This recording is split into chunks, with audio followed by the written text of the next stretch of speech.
আসসালামু আলাইকুম ভিউয়ার্স, চলে আসলাম নতুন আরেকটা ভিডিও নিয়ে। তো আজকে আমাদের ভিডিওটা একটা দুঃসংবাদ দিব আজকের এই ভিডিওর মাধ্যমে। তো আজকের ভিডিওটা হচ্ছে যারা লাক্সসক্স প্যানেল ইউজ করেন তারা অবশ্যই জানেন যে লাক্সসক্স প্যানেল এরর দেখাচ্ছে এবং এটা কিছুদিন আগে একটা এসএমএস এ পড়েছিল যে এটা বন্ধ হয়ে যাবে। তো আজকে এটা গন। তো এটার মূল কারণ তাদের নোটিশে বলা হয়েছে। তো আমরা যারা লাক্সসক্স প্যানেল ইউজ করতেন তারা অবশ্যই জানেন যে এটা আর আসবে না।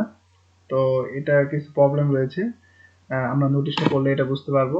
তো আমরা যেভাবে আসলে লাক্সসক্স প্যানেল লগ ইন করতাম, এই যে তার ইউআরএল, তো আমার এখানে ওপেন করা আছে। এই যে ওপেন করলে ডাইরেক্ট এরকম আসতেছে, দেখেন এটা রাশিয়ান ভাষা। তো আমরা যদি এখানে এটা ট্রান্সলেট করে নেই বাংলাতে, তো দেখুন এই সময় অবরোধ করা হয়েছে।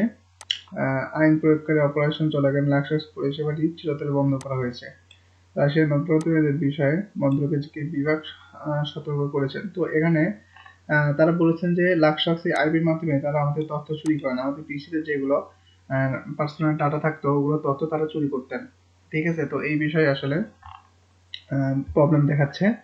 তো এটা তাদের ইয়ে করার পরেও কিন্তু তারা এটা ঠিক করে নেয়। তারপর রাশিয়ান একদম ইয়ে থেকে মানে রাশিয়ান যে সাইবার যে ইয়েটা আছে, এই যে রাশিয়ান ফেডারেশন ক্রিমিনাল কোডের এত কম্পিউটার তথ্য অবৈধ অ্যাক্সেস, ঠিক আছে, তো এটা বন্ধ করে দিয়েছে। এবং এখানে দেখেন উপরে এখানে কিন্তু অলরেডি বন্ধ লেখা আছে।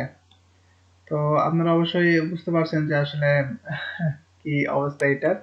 তো এটা আর আসতেছে না। তো এখন আমরা নেক্সট যে প্যানেলে কাজ করবো বা যে আইপি গুলো নিয়ে কাজ করবো অবশ্যই আপনাদের জানানো হবে ভিডিওতে। তো অবশ্যই চোখ রাখবেন আমাদের ইউটিউব চ্যানেলে। অবশ্যই subscribe, like and comment and share must be. অবশ্যই সাবস্ক্রাইবটা করে দিবেন। তো এই প্যানেল আসলে যারা ইউজ করতেন তারা অবশ্যই জানেন প্রায় এই প্যানেল মানে অ্যাক্সেস নিতে প্রায় 50,000 টাকার মতো লাগতো। তো আসলে পুরোটাই গন। এখন নেক্সট আমরা যেটা দিয়ে কাজ করব, তো আসলে আপনার ইউটিউব চ্যানেলে জানাই দিব।